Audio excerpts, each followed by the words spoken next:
Welcome to India, a country so vast it holds glaciers and deserts, ancient temples and floating farmland, all inside a single set of borders. From the frozen peaks of Ladakh to the palm-lined backwaters of Kerala, India rarely does anything the ordinary way. As we journey through India's most extraordinary places, we'll uncover an ice tower engineered to defeat drought, a stepwell older than the Taj Mahal, and farmland that exists, quite literally, below the level of the sea. But before we dive into these destinations, let's start with a few facts about a country that consistently defies expectation. India is home to more than 19,500 distinct languages and dialects, with 22 of them officially recognized in the Constitution. More living languages in one country than almost anywhere else on Earth. It also runs the largest postal network on the planet, with well over 150,000 post offices, many reachable only by foot, boat, or mule. And the wedding industry alone is worth tens of billions of dollars a year, a scale so enormous that entire towns build their local economies around a single season of celebrations. From frozen engineering to underwater farmland, India is a place where the extraordinary is simply Tuesday. Let's begin. High in the cold desert of Ladakh, where annual rainfall barely exceeds 10 centimeters and winter temperatures fall to -30, farmers have always faced the same cruel timing problem. The glaciers that feed their fields don't start melting until well after the spring planting season has already begun. In 2013, a Ladakhi engineer named Sonam Wangchuk set out to fix that timing problem, with nothing but pipes, gravity, and physics. He had noticed that vertical columns of ice melt far slower than ice lying flat on the ground, since less surface area is exposed to the sun. So his team piped meltwater down from higher elevations and let it spray upward into the freezing winter air, where it froze in place, layer by layer, into towering cones that can reach 20 meters or more. Because their shape echoed the Buddhist stupas found across the region, locals started calling them exactly that, ice stupas. The first structure was built at an altitude of roughly 3,170 meters and held through the winter into the following May, releasing water slowly across the exact weeks that Ladakhi farmers used to lose their crops to drought. Since that first winter, more than a dozen ice stupas have been built across the region, together supplying over 25 million liters of water to fields that would otherwise sit dry and waiting. An ice stupa isn't only a clever piece of engineering. It's proof that in a place where the seasons themselves seem stacked against you, the right idea can quite literally reshape the water cycle. In the small Rajasthani village of Abaneri, roughly 100 kilometers from Jaipur, the ground opens into what looks, at first glance, like an inverted pyramid carved directly into the earth. Chand Baori is a stepwell, built somewhere in the 8th or 9th century by a ruler of the Nikumba dynasty named Raja Chanda, which makes it older than the Taj Mahal, older than the temples of Khajuraho, built centuries before either existed. It descends roughly 30 meters into the ground across 13 stories, lined on 3 sides by a staggering 3,500 narrow stone steps arranged in perfect, dizzying symmetry. The 4th side holds a multi-story pavilion, once used by royalty, carved with images of Hindu deities including Ganesha and a sleeping Vishnu. The purpose was never purely decorative. In a region where the Thar Desert's monsoon rains vanish into the ground almost as fast as they fall, Chand Baori was engineered to store water year-round and to give travelers and villagers a place to escape the heat. The temperature at the bottom sits 5 or 6 degrees cooler than the surface, even in peak summer. Local folklore claims that no two people have ever taken the exact same path of steps twice, going down and coming back up. Whether or not that's literally true, standing at the rim and looking into that dizzying geometric drop, it's easy to believe it. Along Kerala's western coast lies a 900 square kilometer stretch of land that, by any normal geographic rule, shouldn't be farmed at all. Kutanad sits below sea level and has for roughly 2 centuries, making it the only large-scale farming region in India where rice is grown beneath the surface of the surrounding water. The system works because of an intricate patchwork of reclaimed swamps, roughly 50,000 hectares of them, held back by earthen embankments called bunds that keep the sea and the backwaters out, while paddy fields sit safely below. Canals, sluice gates, and pumps do the work that gravity alone can't, moving water in and out with the seasons, so that rice can grow where, on paper, it has no business growing at all. From above, Kutanad looks like a maze of green rectangles floating on water, houseboats drifting along channels that double as roads, and farmers working fields that are, quite literally, lower than the herons flying overhead. It's a region built entirely around outsmarting geography, one bund and one sluice gate at a time. In Meghalaya, among the wettest inhabited places on Earth, the local Khasi and Janchia communities solved a very old problem with a solution that takes decades to finish. They grow their bridges instead of building them. Using the aerial roots of the rubber fig tree, generations of villagers have guided living routes across rivers and gorges, using hollowed betel nut trunks as scaffolding, training the roots to grow horizontally instead of down. The process takes 15 to 20 years before a bridge can hold a person's weight, and decades more before it reaches full strength, meaning many of the bridges standing today were started by grandparents for descendants they never lived to see cross them. Unlike wooden or bamboo bridges, which rot away within a few rainy seasons in this climate, a living root bridge only grows stronger with time, its roots thickening and interlacing further with every passing year. Some, like the famous double-decker bridge near Nongriat village, have had a second level grafted on top of the first, stacked one living structure over another. It's not simply an unusual bridge, it's a multi-generational agreement between people who will never meet, built on the patient understanding that some things are worth planting, even if you'll never see them finished. Few buildings on Earth carry as much weight as this one. Not physically, but emotionally. The Taj Mahal was commissioned by the Mughal Emperor Shah Jahan after the death of his wife, Mumtaz Mahal, during childbirth in 1631. Construction began the following year and took roughly 2 decades to complete, employing an estimated 20,000 artisans and craftsmen brought in from across the empire and beyond. Built entirely from white marble, quarried hundreds of kilometers away and transported to the site on a fleet of 1,000 elephants, the structure shifts color depending on the hour: pale pink at dawn, blinding white at midday, and gold beneath a full moon.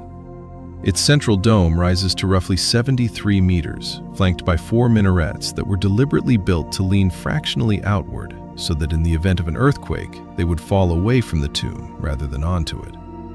The Taj Mahal isn't only a mausoleum. It's an entire empire's resources, redirected for 2 decades toward a single act of grief. Scattered across a boulder-strewn landscape in northern Karnataka lie the ruins of what was once one of the largest and richest cities on Earth. Hampi was the capital of the Vijayanagara Empire, a Hindu kingdom that, at its 16th century peak, is estimated to have rivaled Rome in population and wealth, with foreign travelers describing markets where diamonds and rubies were sold by the roadside like vegetables. The empire fell in 1565, sacked and largely abandoned within months, leaving behind a landscape of temples, elephant stables, royal platforms, and a stone chariot so architecturally precise it has become one of the most photographed structures in India. Giant granite boulders, some balanced improbably atop one another, weren't shaped by the empire at all. They're the remnants of a much older volcanic landscape that the city's builders simply worked around rather than through.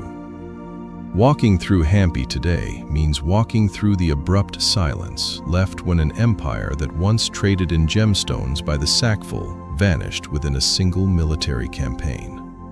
Along the western bank of the Ganges River sits one of the oldest continuously inhabited cities on Earth. Its waterfront lined for kilometers with stone steps known as ghats, descending directly into the water.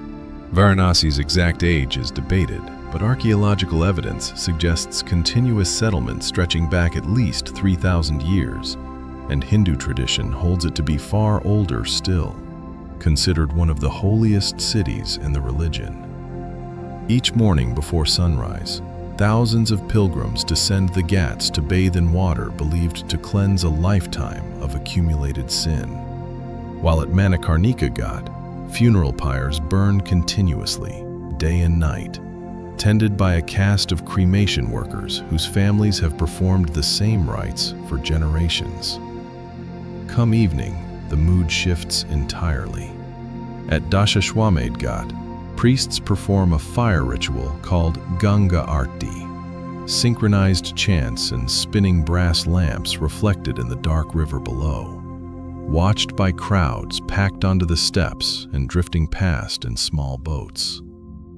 Few places on Earth hold birth, daily ritual, and death within the same few hundred meters of riverbank, treated with the same unhurried familiarity. At the spiritual center of Sikhism sits a temple that appears, quite literally, to float. The Golden Temple, or Sri Harmandir Sahib, was completed in its current form in the late 16th century.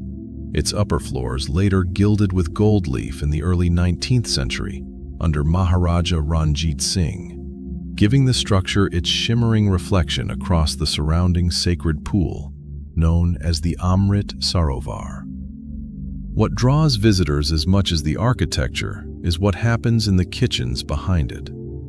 The temple runs a community kitchen called a langar, open to absolutely anyone, regardless of religion, caste, or background, serving free vegetarian meals around the clock.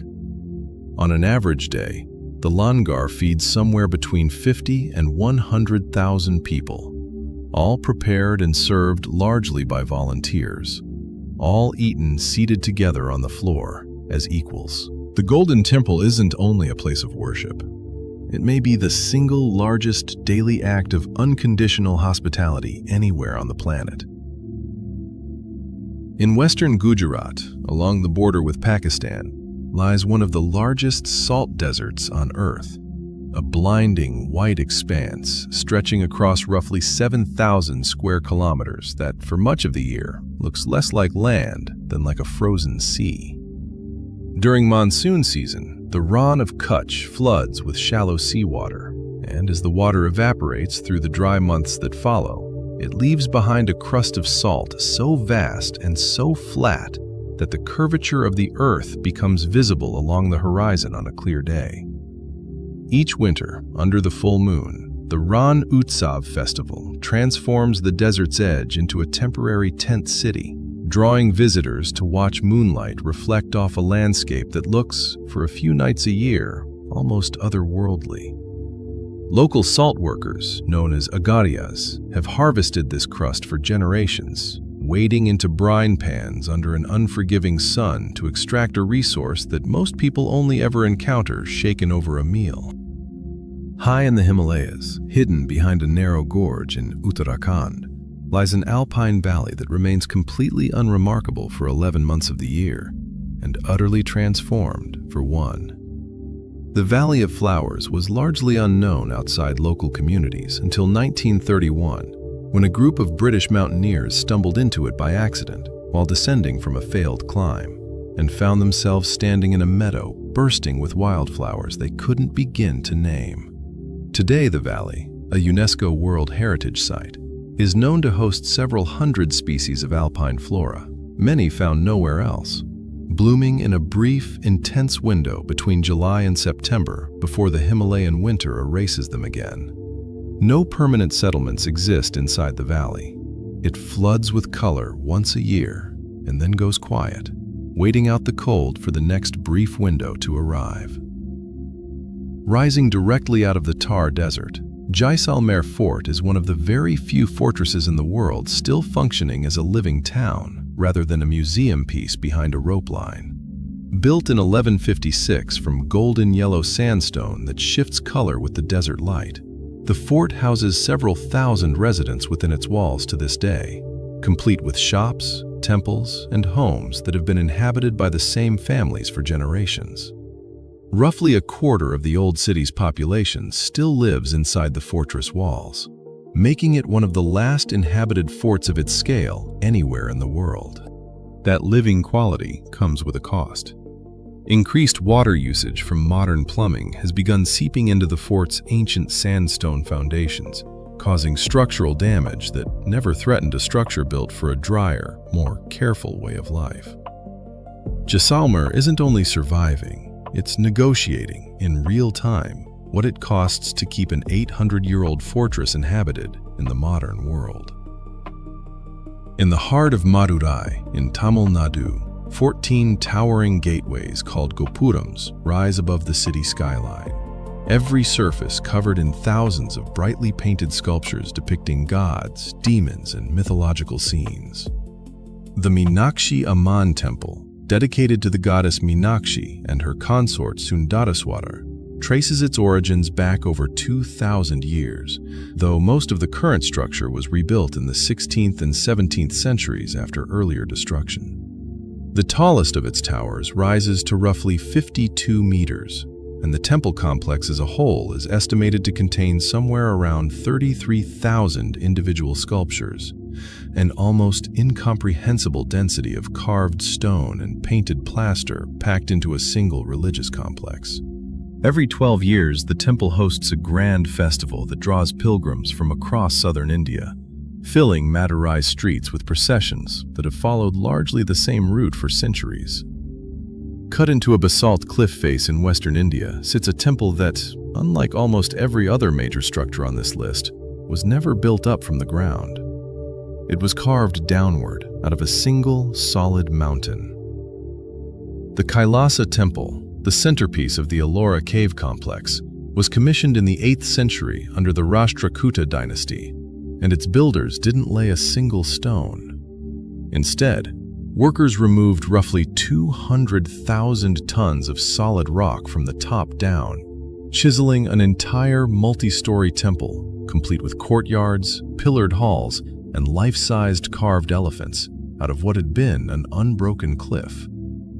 Historians estimate the excavation alone would have taken well over 100 years, using nothing but hand tools and an extraordinarily precise mental blueprint that had to be executed correctly the first time, since there was no material to add back if a cut went wrong.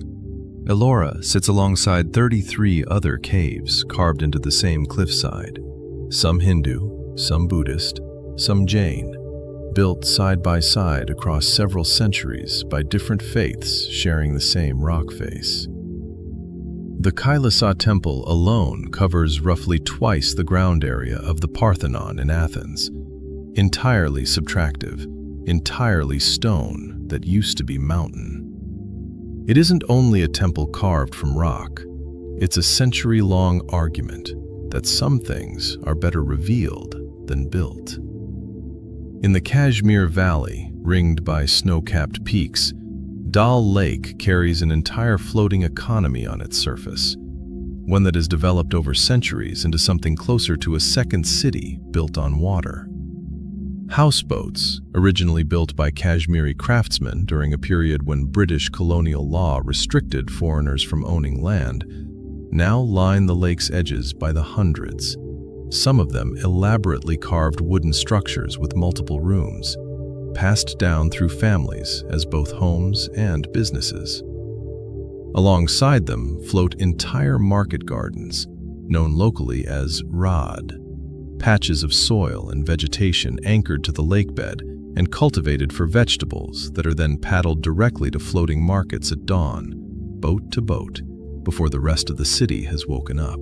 The lake's floating vegetable market at Ghat begins before sunrise, when growers in narrow wooden shikara boats gather in loose clusters on the water to trade produce grown on gardens that technically have no fixed address at all. Dal Lake covers roughly 18 square kilometers, though its surface area has shrunk considerably over the past century under the pressure of pollution, sedimentation, and unregulated construction along its banks. A slow erosion of a landscape that took generations of careful engineering to create in the first place. In a quiet town in central India stands a cluster of temples that, for roughly 7 centuries, the outside world had almost entirely forgotten about. Built between around 950 and 1050 AD under the Chandela dynasty, the Khajuraho temple complex once numbered as many as 85 individual temples spread across a wide plain. Only around 25 survive today, the rest lost to time, invasion, and the slow reclaiming force of the surrounding jungle. What makes them extraordinary isn't just their age, it's the astonishing density of carving covering nearly every surface, tens of thousands of sculpted figures depicting gods, warriors, musicians, and scenes of everyday life, alongside the intricately carved erotic sculptures that later made the site internationally famous, believed by scholars to represent both spiritual teaching and the full, unfiltered range of human experience as part of a complete life. For centuries, dense forest grew up and around the abandoned temples, hiding them so effectively that they went largely unrecorded by outsiders, until a British Army officer stumbled onto them in 1838, tangled in vines and half swallowed by trees. What he found had survived the collapse of the empire that built it, almost entirely by being forgotten. From an engineer freezing water into towers to outsmart drought, to a stepwell built before the Taj Mahal existed, to farmland that sits quietly below the level of the sea, India rarely solves a problem the way anywhere else would. That's India. One country, 100 different ways of refusing to accept the limits everyone else takes for granted. If any of these places stayed with you, let us know which one in the comments below, and subscribe for more journeys into the world's most extraordinary corners.